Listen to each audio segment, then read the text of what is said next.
বুধবার ভূমিকম্পে কেঁপে ওঠে ভেনেজুয়েলা। বিশেষজ্ঞদের মতে ক্যারিবীয় ও দক্ষিণ আমেরিকান টেকটনিক প্লেটের সংযোগস্থলে অবস্থানের কারণে দেশটি ভূমিকম্পের ঝুঁকিতে থাকে।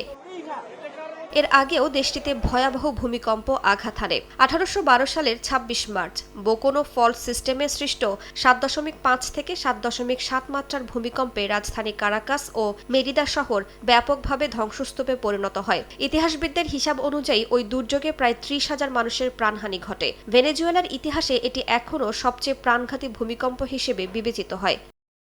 1900 সালে কারাকাসের পূর্বাঞ্চলে 7.6 থেকে 7.7 মাত্রার একটি শক্তিশালী ভূমিকম্প আঘাত হানে। এটি এখন পর্যন্ত ভেনেজুয়েলায় নথিভুক্ত সবচেয়ে শক্তিশালী ভূমিকম্প হিসেবে বিবেচিত।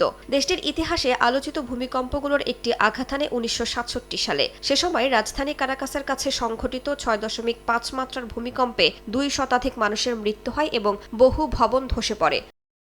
এরপর 1997 সালে উত্তর পূর্বাঞ্চলের কারিয়াকো অঞ্চলে 6.9 মাত্রার ভূমিকম্প আঘাত হানে। এতে 80 জনের বেশি মানুষের প্রাণহানি হয়, পাশাপাশি ব্যাপক অবকাঠামোগত ক্ষয়ক্ষতি হয়। ভূতত্ত্ববিদদের মতে এই ভূমিকম্প দেশটির পূর্বাঞ্চলের ফল্ট লাইনের ঝুঁকি নতুন করে সামনে নিয়ে আসে। 2018 সালে 7.2 মাত্রার শক্তিশালী ভূমিকম্প ভেনেজুয়েলার উত্তর পূর্ব উপকূলে আঘাত হানে। কম্পন শুধু ভেনেজুয়েলায় নয়, প্রতিবেশী দেশ ও ক্যারিবীয় অঞ্চলেও অনুভূত হয়। এ ঘটনায় 400-র বেশি মানুষ প্রাণ হারান।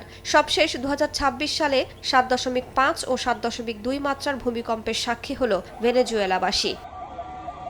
বিশেষজ্ঞদের উদ্বেগ শুধু ভূমিকম্প নয়, দুর্যোগ মোকাবিলার সক্ষমতা নিয়েও। দীর্ঘদিনের অর্থনৈতিক সংকটে জর্জরিত ভেনেজুয়েলায় ওষুধের ঘাটতি, সীমিত চিকিৎসা সেবা এবং নিত্য প্রয়োজনীয় পণ্যের সংকট এখন বড় বাস্তবতা। অনেক হাসপাতাল প্রয়োজনীয় সরঞ্জামের অভাবে কার্যক্রম চালাতে হিমশিম খায়। এ পরিস্থিতিতে শক্তিশালী কোনো ভূমিকম্প বা প্রাকৃতিক দুর্যোগ দেখা দিলে উদ্ধার, চিকিৎসা ও পুনর্বাসন কার্যক্রমে বড় ধরনের চাপের মুখে পড়তে পারে বলে আশঙ্কা করা হচ্ছে।